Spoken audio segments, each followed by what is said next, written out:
Cuba Información.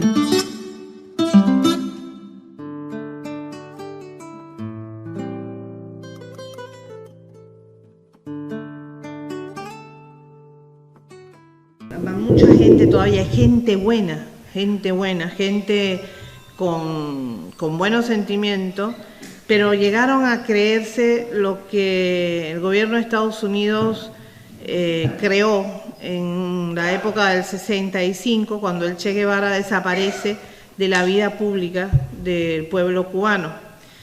Y lo que decían era que el Che y Fidel se habían separado porque habían discutido, tenían discusiones y en fin, toda esa cantidad de bobería que dijeron en aquella época, hasta que Fidel tiene que leer la carta de despedida del Che y la hace pública precisamente en octubre del 65, cuando se crea el Partido Comunista Cubano y su comité central, porque tenía que explicar al pueblo cubano por qué no quedaría dentro del comité central uno de los pilares de la revolución cubana.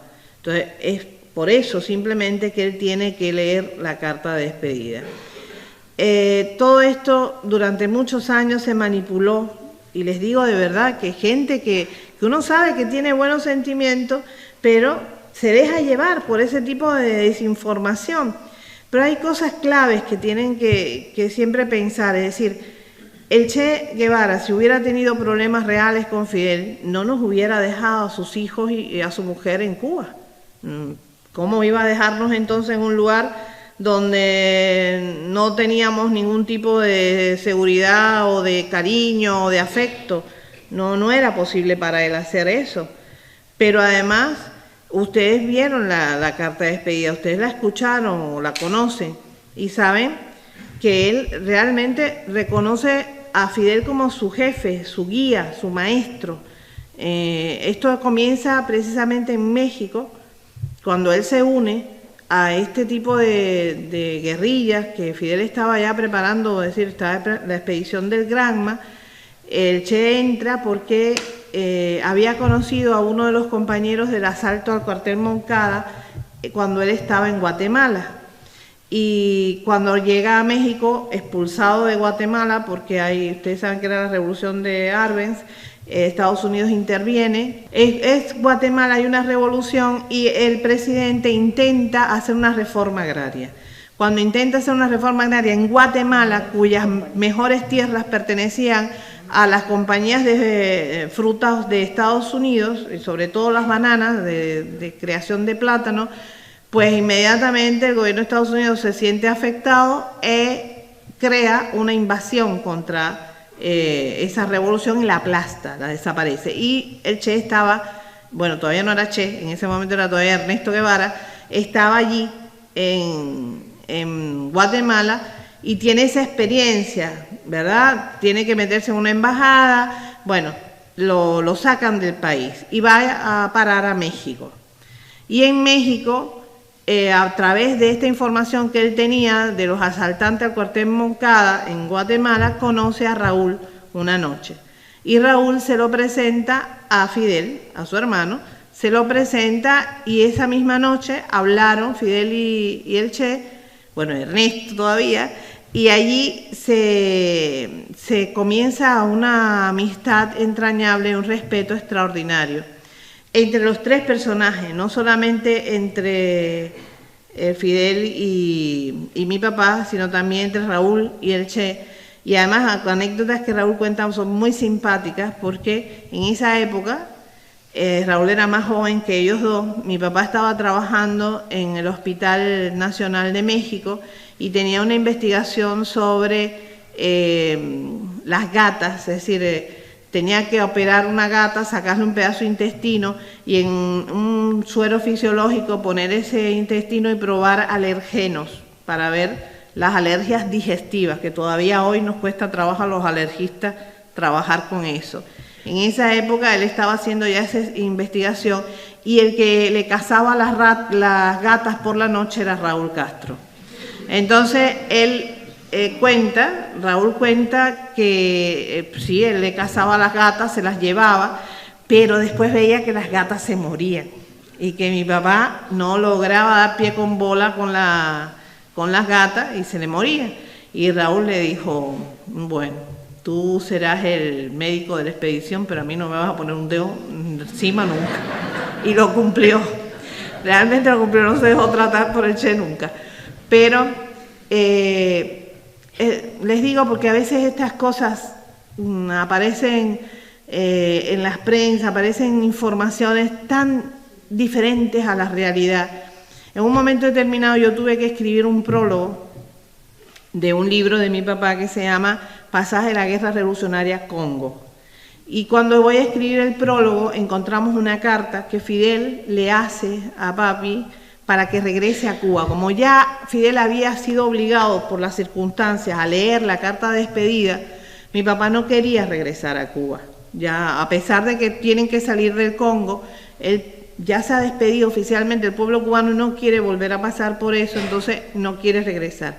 Fidel le hace una carta espectacular. Eso sí, si a Fidel ustedes lo dejaban hablar, convencía a Mahoma, tranquilamente. Él tenía esa capacidad. Y eso lo practica con mi padre a través de la carta y lo convence de que el mejor lugar que él tiene para prepararse para cualquier otro tipo de acción es Cuba. Y Fidel, que es un hombre que defendió por encima de toda la integridad del pueblo cubano, pone en riesgo esa seguridad simple y llanamente porque tiene una confianza absoluta en el Che. Y le abre las puertas nuevamente de Cuba, es más, le exige que regrese a Cuba. Y papi se convence a través de esta carta y otras conversaciones con él de que sí, de que debe regresar. Regresa a Cuba, pero lo hace de forma clandestina, es lo único que él pide a Fidel, que el pueblo cubano no se entere de que él ha regresado. Ahí hay anécdotas muy lindas de sus propios compañeros cuando él regresa, ya se transforma en otro personaje porque tiene que entrar de forma ilegal en Bolivia y entonces está transformado ya como el que nosotros llamamos el viejo Ramón. Y al inicio sus compañeros no lo reconocieron, solamente Suárez Gayol cuando lo ve sonreír dice, ah, pero tú eres el Che. Y es el único que logra descubrirlo a través de esa transformación que era tremenda. Imagínense un hombre calvo con un pelo medio rojizo hacia los lados, una dentadura sobre la suya, por eso ceciaba al hablar un poco, y con unos lentes extraordinariamente gruesos que él tuvo que aprender a caminar con ellos. ¿No? Entonces era una transformación extraordinaria, no parecía para nada el Che. Así, ya cuando está terminándose la preparación, él pide ver a sus hijos. Por supuesto, no podían, los niños no podíamos saber que era él, porque si no al otro día, yo por ejemplo, que siempre he sido muy parlanchina, pues hubiera dicho en la escuela que había visto a mi papá, y eso nadie lo podía saber porque él había entrado clandestinamente al país. Así que esa noche él nos invita a comer a todos nosotros con mi mamá. Mi mamá le había advertido que a pesar de mi pequeña edad, yo defendía apasionadamente todas las cosas de mi papá. Y sabía que él tomaba vino tinto y le echaba agua, como casi muchos argentinos, para tomar más, ¿no? Pero bueno, lo aflojan con agua. Entonces, papi esa noche se sirve su vino tinto sin agua. Y yo salto del asiento y le digo, ¿tú ves? Tú no eres amigo de mi papá, nada. Porque mi papá toma el vino tinto con agua y así es como es rico. ¡Bum! Y fui y le eché agua en el vino. Y bueno, eso lo cuenta mi mamá. Después dice que el hombre no cabía en la ropa porque estaba orgullosísimo, ¿no?, de que la chiquita lo defendiera tan apasionadamente. Esa noche dimos vueltas.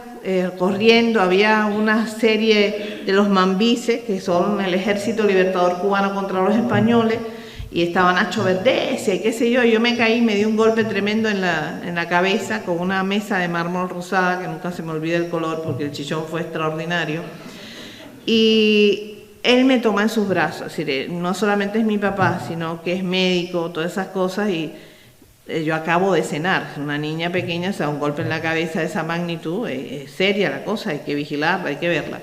De alguna manera, él me comunica algo, es decir, él me palpa, me toca de una forma que yo me confundo, porque me han dicho que esto es un amigo de mi papá. Entonces empiezo a darle vuelta a mi mamá, ellos se sientan uno al otro, frente al otro, tratando de hablar, y yo empiezo a decirle a mami un secretico, yo te quiero decir un secretico, y mi mamá es de origen campesino, es muy educada, y no, se dicen secretico, y yo un secretico, mami, bueno, tanto mortifiqué, que parece que él le hace señas que o me deja decir el famoso secretico, ellos no van a poder conversar, ¿no? Y me dice, a ver, dime, ¿qué es lo que tú quieres decir? Y a plena voz, lógico a la edad, le dije, mamá, yo pienso que este hombre está enamorado de mí. Y esa fue uno de los recuerdos más lindos que quedan para mí de esa noche, porque muchas veces también me han preguntado si nos sentimos abandonados, qué sé yo, y no fue así, porque mi papá no se fue a otro planeta a luchar, se fue a luchar por un mundo mejor, y ese mundo estaba incluido también en mi vida, por supuesto. Así que no nos abandonó, todo lo contrario. Ahora, todo esto lo hace y él hace que sus hijos se queden en Cuba con la confianza absoluta de que la revolución nos dará lo necesario para crecer y para desarrollarnos como seres humanos. No nos dejó nada material, pero sí una gran, digamos, carga emocional, porque el pueblo cubano lo amó extraordinariamente siempre, lo sigue amando, todavía hoy los jóvenes que nunca lo conocieron, lo siguen amando tremendamente. Y esto es una de las cosas más hermosas que demuestra las falsedades con que han sido tratados estos hombres. Esa noche que yo fui a hablar con Fidel para precisamente que me ayudara en el prólogo, pues yo quería saber por qué mi papá había ido al Congo y todas esas cosas que da para otra conferencia. En fin, la cuestión es que cuando está hablando conmigo me cuenta lo que había pasado en México. Porque yo le dije, tío, a ver, dime, una de las cosas esas que tú hayas discutido con él, alguna cuestión que hayas discutido con mi papá, dime alguna vez. Dijo, mira, cuando caímos presos en México, yo di la orientación de que nadie podía decir su afiliación política. ¿Qué hizo tu papá? ¿Qué crees que hizo tu papá? Bueno, no solamente dijo que era comunista, sino que se puso a hablar sobre la personalidad de Stalin. Resultado, todos nos dejaron libres excepto tu padre. Entonces, cuando yo fui a discutir con él, porque había incumplido directamente una orden mía, me di cuenta que no había nada que discutir, porque tu papá no sabía mentir. Aunque le fuera la vida en eso, no podía. Entonces, ¿qué voy a discutir? Lo único que tenía que hacer es tratar de liberarlo para que se fuera con nosotros. Y mi papá, eso sí lo habla, lo dice, lo escribe él, porque eso lo conmovió extraordinariamente. Es decir, eso demostró el jefe militar que era Fidel, respondía por cada uno a sus hombres, siempre. Y en ese sentido, el Fidel no se va, aún poniendo en peligro toda su misión, no se va hasta obtener la libertad de mi padre. Y eso marcó el inicio de una amistad extraordinaria. En esa época, mi papá hace un poema. Él le gustaba hacer poemas, pero él mismo reconocía que no era bueno como poeta. Tenía buena crítica en ese sentido. Pero a mí me gusta muchísimo este poema, sobre todo por el final, y van a escuchar por qué. Se llama Rapsodia Fidel. Él después decía que este poema a lo mejor parecía un poco el tracatán, ¿no?, de Fidel. Nosotros en Cuba decimos tracatán, la gente que adula un poco a la otra, ¿no? Y él decía que por eso no le gustaba mucho, pero lo escribió. Vámonos, ardiente profeta de la aurora, por recónditos senderos inalámbricos, a liberar el verde caimán que tanto amas.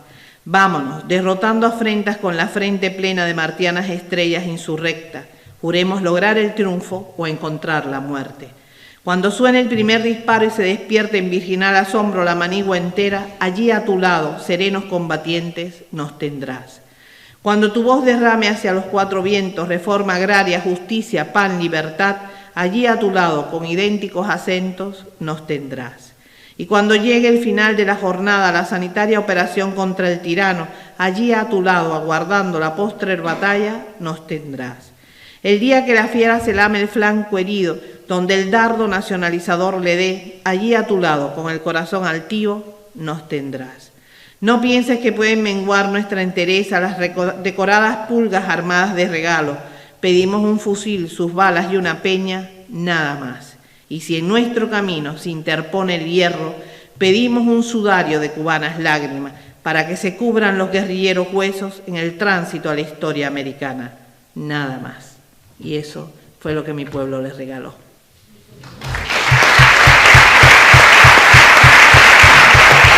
En primer lugar, mandarles o darles un fuerte abrazo por parte de nuestro pueblo, porque muchos de ustedes hemos recibido siempre gran solidaridad y apoyo en los momentos más difíciles de Cuba, de la Revolución Cubana, y ustedes han permanecido y siguen estando. Así que en nombre de esas mujeres, hombres, niños que hemos recibido la solidaridad, muchas gracias.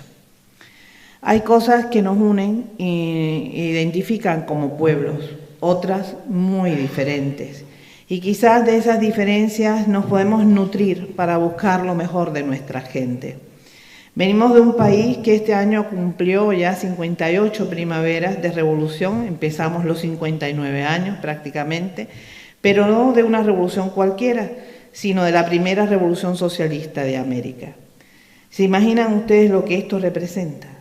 Son 58 años de trabajo continuo para transformar una sociedad, para desarrollar un país con pocos recursos económicos, que fue explotado y humillado durante mucho tiempo y al que le robaron prácticamente sus riquezas materiales, pero al que nunca lograron dominar totalmente, porque siempre, por más de 100 años, se mantuvo en pie de lucha por su definitiva independencia, y lo logramos. Durante todo este tiempo se ha trabajado y se han logrado cambios interesantes en nuestra realidad cotidiana. Pongamos ejemplos sencillos. Por ejemplo, en 1958 la mortalidad infantil en Cuba era de 60 por 1000 nacidos vivos, es decir, cada 1000 niños cubanos que nacían, 60 morían antes de cumplir el primer año de vida. Hoy, en el 2017, tenemos una mortalidad infantil de 4,4 por 1000 nacidos vivos. En 1958 teníamos un analfabetismo de un 33% de la población apta para los estudios. Hoy tenemos un pueblo culto, no solamente libre del flagelo de la ignorancia, sino con la capacidad de preparar profesionales que prestan sus servicios en más de 120 países del mundo. Y lo que es aún más importante, tenemos la posibilidad de ayudar a formar profesionales de otros países hermanos. En 1958, 20.000 hectáreas de las mejores tierras cubanas estaban en manos de compañías de Estados Unidos de Norteamérica y eran explotadas sin beneficio alguno para el pueblo cubano. Hoy nuestra tierra no se negocia. Es propiedad absoluta de los cubanos y todas las empresas con capital extranjero que llegan a Cuba saben en primera instancia que tienen que cumplir nuestras leyes, respetarlas, porque tienen que respetar nuestra soberanía. Y si aceptamos esa inversión de capital extranjero, la primera prioridad es que ese capital extranjero dé beneficios directos al pueblo cubano. Si no, no las necesitamos, no las aceptamos. En aquella época las decisiones que se tomaban en nuestro país, estoy hablando del 58 por supuesto, tenían que tener beneplácito del gobierno de Estados Unidos, como pasa todavía hoy en algunos pueblos del mundo. Hoy somos uno de los pocos que le dice no a ese gobierno y mantiene su decisión hasta las últimas consecuencias. Todo lo anterior y mucho más es lo que queremos y necesitamos seguir desarrollando. Ninguna obra humana es perfecta.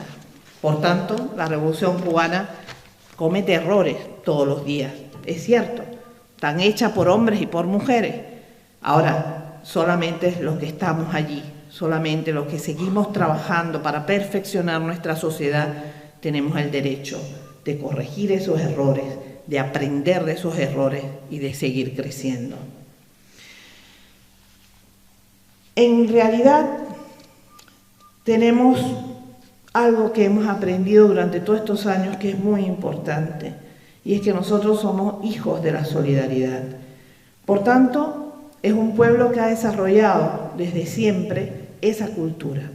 El hombre es más dichoso cuando sabe recibir algo y no lo olvida nunca, y cuando da algo sin recordar que lo dio. Eso es algo que practicamos y tratamos de que nuestras jóvenes generaciones también lo sientan como suyo. Hemos aprendido que solamente con la unidad de todos nosotros podemos obtener la fuerza necesaria para cambiar todo lo que se necesita cambiar. La desigualdad entre los pobres y los poderosos, la sumisión de hombres por otros, la explotación indiscriminada de nuestros recursos que luego nos regresan convertidos en objetos de consumo y a precios exorbitantes, cuando deberían cambiarlos por esa materia prima que usan en su construcción y que sustraen de nuestras tierras con total impunidad. ¿Hasta cuándo durará este estado irracional de cosas? Bueno, hasta que nosotros mismos seamos capaces de unirnos y exigir nuestros derechos. Para ello hace falta conocernos mejor, respetar nuestras diferencias y aprender de ellas, y a la misma vez estrechar más los lazos de cooperación y solidaridad entre nuestros pueblos. Eso es precisamente lo que está ocurriendo hoy en nuestro continente, a través del ALBA, la Alternativa Bolivariana para Nuestra América. Estamos buscando un nuevo amanecer para nuestros pueblos, una unidad basada en el respeto y la soberanía, pero con el propósito de igualar nuestras economías y nuestro desarrollo social. Proceso que requiere tiempo y que ha provocado tal pavor en las oligarquías nacionales y en esferas de gobiernos de Estados Unidos que las reacciones desmadradas y prepotentes por parte de esas personas sedientas de poder no han demorado en aparecer, desde manipulaciones burdas de las realidades que se ven en estos procesos de cambio, por ejemplo, la revolución bolivariana en Venezuela. Ella especialmente ha sufrido el embate de la propaganda reaccionaria en la mayor parte del mundo. Da la casualidad que yo estaba por esta parte del mundo en un momento determinado, cuando veo en las pantallas del televisor imágenes supuestamente de la policía de Venezuela con mangueras de agua a presión contra estudiantes. Pero es que había que saber que el uniforme de esos policías no era de la policía venezolana, era de la policía chilena. Y sin embargo a ustedes le vendieron la imagen como si fuera Venezuela. Entonces, esas son las cosas que ocurren todos los días, esa manipulación a veces burda de la realidad en que vivimos. Y eso es uno de los peligros más grandes que hoy estamos sufriendo realmente, porque si la gente no sabe la verdad, no puede reaccionar ante ella. Si las personas en esta parte del mundo siguen de espalda a lo que está ocurriendo realmente en la mayor parte de nuestro planeta, no podemos trabajar con la solidaridad, pero sí nos hacen tener miedo, nos hacen que reaccionemos exageradamente ante cuestiones que tienen un origen precisamente en situaciones provocadas por ustedes mismos. Primero, porque estos pueblos a veces tienen memorias muy delgadas. O sea, esas memorias se pierden a veces muy rápidamente y eso es un peligro, porque estos pueblos son eminentemente migrantes. Lo fueron durante siglos, sino porque hablo yo castellano, en vez de hablar otro idioma, que era el de mi gente originaria en mi tierra. Porque muchísimos españoles llegaron a Cuba y conquistaron unas tierras a sangre y fuego e impusieron cultura, religión y lenguaje.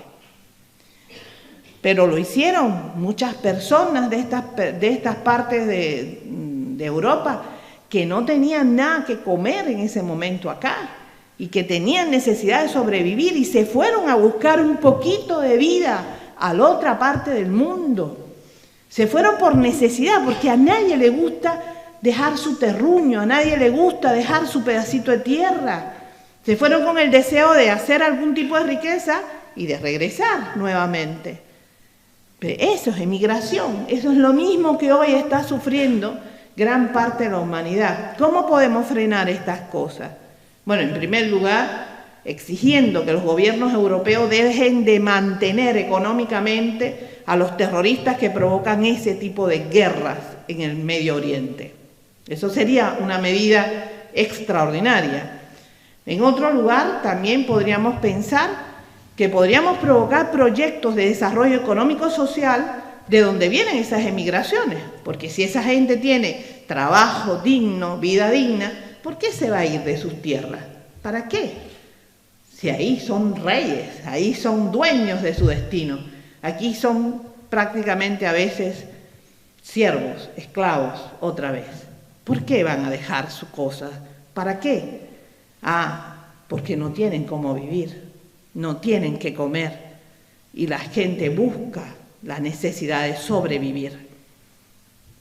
Si nosotros somos conscientes de estas cosas, si nosotros somos conscientes de lo que pasa en el resto de la humanidad, entonces podemos reaccionar ante esas cosas. Por ejemplo, ¿ustedes saben dónde está la segunda mina más grande de hierro abierta a cielo abierto en el mundo? ¿Saben dónde está? No tienen la información, ¿verdad? Bueno, esa mina está en la Amazonía brasilera. Cada centímetro que crece esa mina de hierro significa árboles ancestrales que dejan de existir. El hombre puede vivir sin hierro, pero sin oxígeno es imposible sobrevivir. Es prácticamente el último pulmón que queda para el planeta.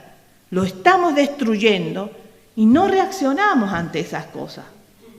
Y en primer lugar no reaccionamos porque no sabemos qué está pasando. No nos interesa. No nos preocupamos por lo que está ocurriendo a nuestro alrededor. Y eso es muy grave. ¿Saben lo que José Martí decía en el siglo XIX? Fíjense. Decía, los malos triunfan donde los buenos somos indolentes. Y eso es una verdad tremenda. Entonces, todas estas cosas que estamos viviendo hoy, que estamos sufriendo, son responsabilidad también nuestra, porque lo seguimos permitiendo. Pero ¿cuándo un pueblo tiene la capacidad de frenar estas situaciones? Cuando se une, cuando deja las pequeñas cosas superficiales del yo y comenzamos a trabajar en nosotros con objetivos comunes como pueblo y vemos qué es lo que es imprescindible para la especie humana. Cuando somos conscientes de esas cosas, entonces podemos comenzar a caminar juntos. Esto es algo importante. Es muy importante entonces la información adecuada. Cada vez que nos llega una información manipulada, somos víctimas del engaño. Somos víctimas porque no podemos ver la realidad. Entonces hay que romper estas cosas. Yo siempre les recomiendo que piensen en Mafalda. ¿Se acuerdan de Mafalda? El muñequito argentino. Bueno, a Mafalda no le gustaba tomar sopa. Y ella siempre decía, si Fidel Castro dijera que la sopa es buena, no me obligarían a tomarla. Y Mafalda tenía razón. Cada vez que ustedes vean una manipulación de este tipo, cada vez que ustedes vean esa exacerbación sobre un pueblo, sobre un gobierno, hay que empezar a pensar qué hay debajo del tapete. ¿Qué cosas están moviendo ese pueblo? ¿Qué está moviendo ese gobierno para que la potencia económica y mundial más poderosa del mundo mueva sus tentáculos de información contra ella? Es interesante tener esto en cuenta. Lo estamos viviendo hoy, todos los días con relación a Venezuela.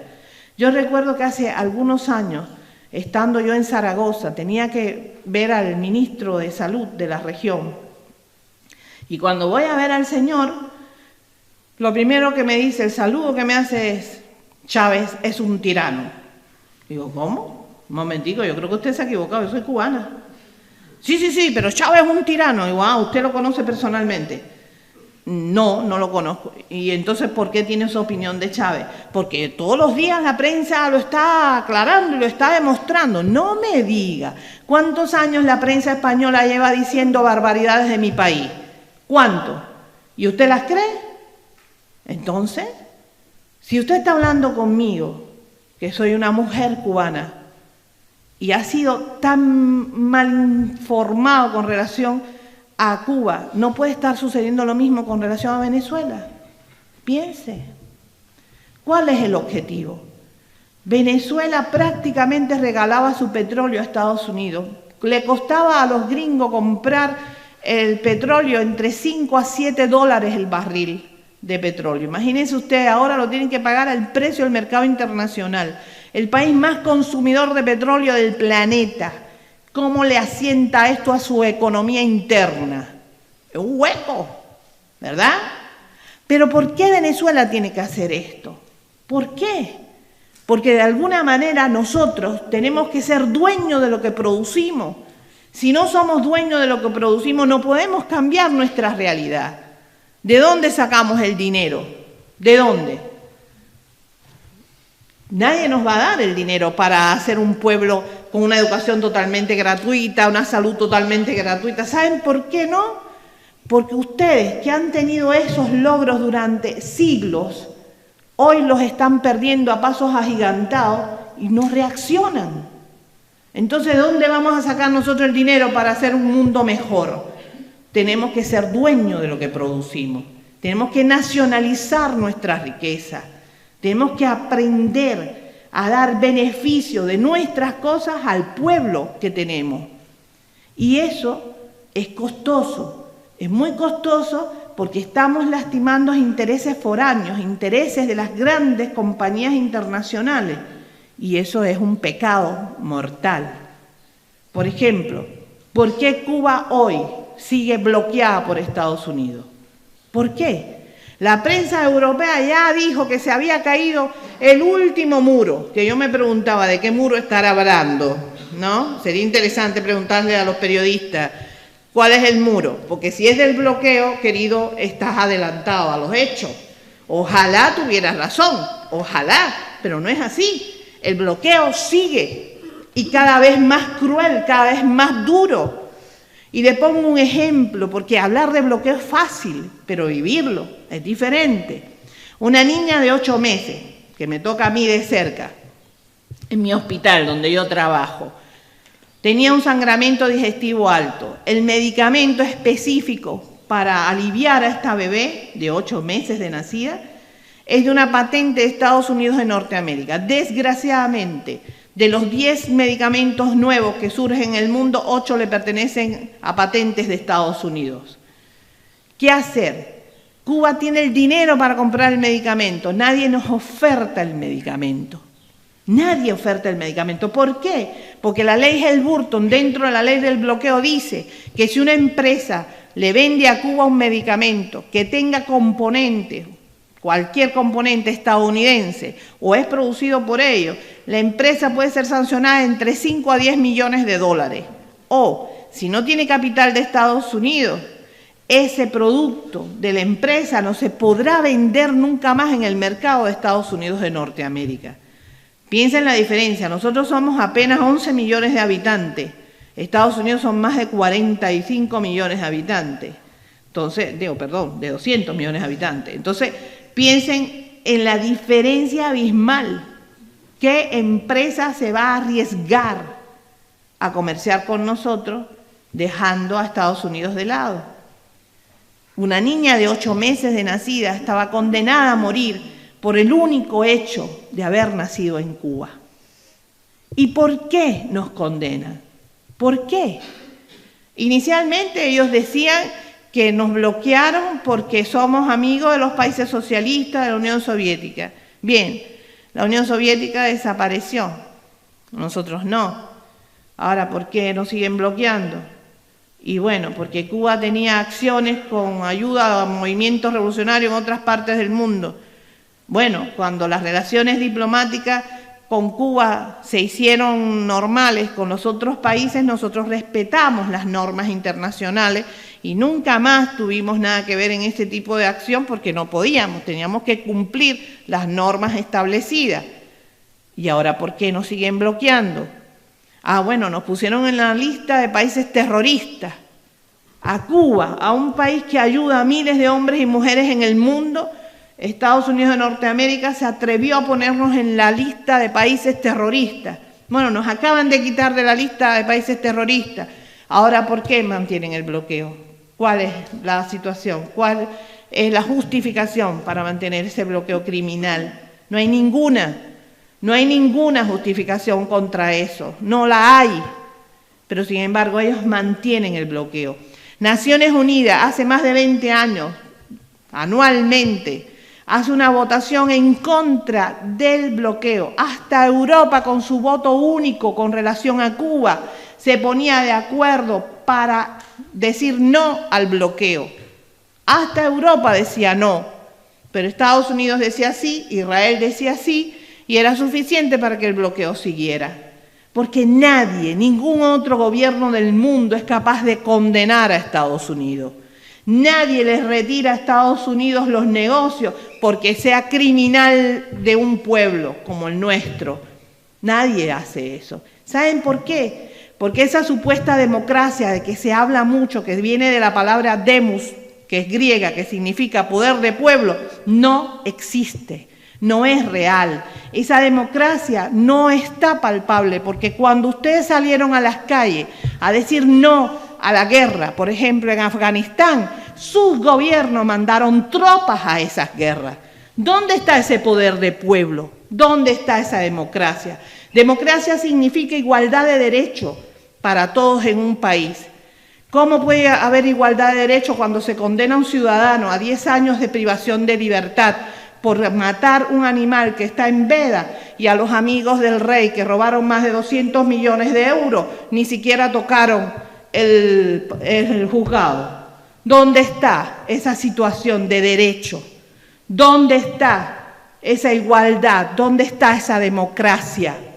Entonces eso es otra de las manipulaciones que nos han enseñado durante tiempos y nos han engañado con esa palabra. Pero a nosotros sí nos hace falta esa democracia, nos hace falta que ustedes la defiendan de verdad y que como pueblo tengan el poder suficiente para decir basta y comenzar a tomar ustedes mismos su destino en las manos. Necesitamos de ustedes, compañeros. Necesitamos todos los días de la solidaridad de los hombres y mujeres honestos del mundo, no solamente para luchar contra el bloqueo, sino para hacer el mundo mucho mejor para todos nosotros. Recuerden que el 80% de la humanidad no disfruta de las cosas que ustedes hoy tienen. Ni siquiera tiene electricidad mucha de la gente del mundo. Tenemos que pensar en eso también. Hay una anécdota que a mí me gusta mucho contar porque refleja algo fácil de entender. Una joven española trabajó en África durante algún tiempo. Hay gente muy solidaria en todas partes del mundo.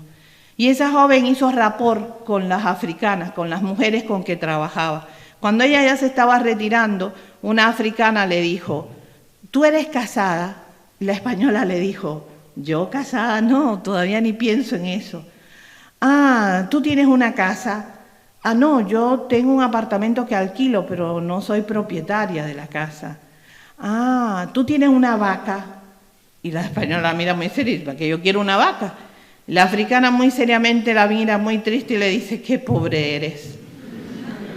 Es una manera muy diferente de evaluar las riquezas del mundo. Nosotros quizás tendríamos que aprender con estas poblaciones a valorar mucho más lo que tenemos, a cuidar mucho más nuestro planeta. Tendríamos que aprender con ellos a vivir con mucho menos y a ser más felices. Eso podría ser una lección de vida. Pero para eso nos hace falta romper las distancias, hacer puentes realmente de solidaridad y de respeto entre nuestros pueblos. Nadie es superior a nadie, ni por el color de piel, ni por la educación, ni por la ideología, ni por la religión. Los hombres y mujeres todos tenemos los mismos derechos y también los mismos deberes. Tenemos que cuidar este planeta. La especie que pierde la ética para vivir, pierde el derecho a existir. Y nosotros no podemos perder el derecho a existir. Tenemos que aprender a valorar más la riqueza inmensa que tenemos. La vida es una de las cosas más hermosas que podemos disfrutar. Pero hay que hacerlo de manera tal que el día que nos toque partir no sintamos dolor torturante por los años pasados en vano, nos sintamos satisfechos con nosotros mismos porque hemos sido capaces de dar un granito más para la formación de ese mundo que necesitamos, que es imprescindible para poder seguir existiendo, un mundo mucho más justo, mucho mejor para todos. Muchas gracias. Gracias.